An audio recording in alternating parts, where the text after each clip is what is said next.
Hey there! Welcome back to Twisted Hood. Here, we unravel the most fascinating and gripping crime stories that will keep you hooked.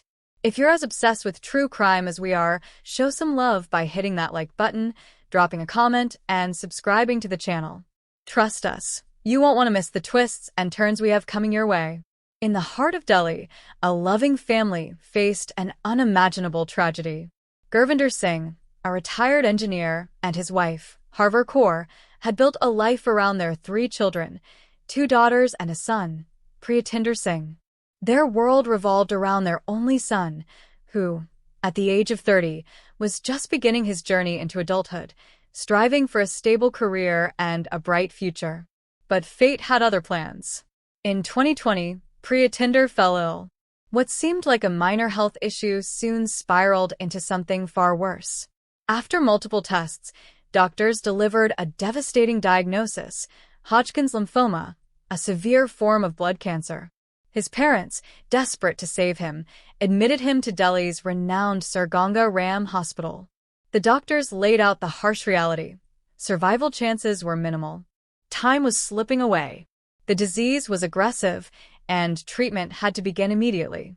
But before chemotherapy could start, Priyatinder and his parents made a decision, one that would set off a legal battle unlike any other in India's history. On June 27, 2020, 5 days before chemotherapy, Priyatinder's sperm was collected and preserved at Sir Ganga Ram Hospital. The reason? His parents wanted a chance to have a grandchild, Priyatinder's child, even if he didn't survive. They clung to the hope that through surrogacy, a part of their son would live on. Papers were signed, consent was given, and the sperm was securely frozen. For the next 3 months, the family fought alongside Priyatinder, hoping for a miracle. But in September 2020, their worst fear came true. Priyatinder lost his battle with cancer. Their son, young, full of dreams, was gone. Devastated but determined, Gurvinder and Harvar found solace in one last hope. They went back to Sir Ganga Ram Hospital and requested their son's preserved sperm. Their plan?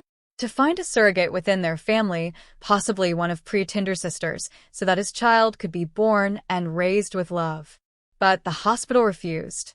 Indian law, they were told, allowed only a wife to claim her deceased husband's sperm. Parents had no legal right over it. The couple pleaded, argued, and begged. "We lost our only son," they said. "Let us keep a part of him alive." But the hospital remained firm. The sperm could not be released. Heartbroken, yet unwilling to give up, the elderly couple took their fight to Delhi High Court. They hired a lawyer and filed a petition.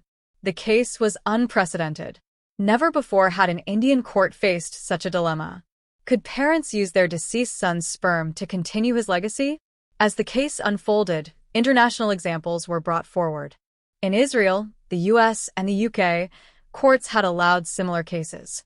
In Ukraine, where war had claimed countless young lives, parents were legally permitted to use their deceased son's sperm for surrogacy. Even in New York, a military cadet's parents had won the right to use his sperm posthumously. Yet, Indian law remained unclear. There were no provisions for granting sperm to parents. The government had strict guidelines. Only a wife could claim her husband's sperm, and if the man was unmarried, his sperm could not be used at all. The courtrooms saw heated debates. Gurvinder and Harvar's lawyer argued. In Indian culture, grandparents play a huge role in raising children. If a mother and father can care for a child, why not grandparents? The hospital's defense, however, was firm. This could set a dangerous precedent. Without clear laws, the misuse of reproductive technology could spiral out of control. As the case dragged on, it became one of the most unique legal battles in India's history. Society and media watched closely. Some sympathized with the grieving parents. Others questioned the ethics of posthumous reproduction. Would the court allow an exception? Would Gurvinder and Harvar Singh get their wish? As the verdict loomed, a nation waited. That's it in this crime thriller episode. We'll be back soon with more such exciting crime stories. Until then, take care of yourself, stay healthy, and make sure to hit that subscribe button so you're ready for what's next. See you soon.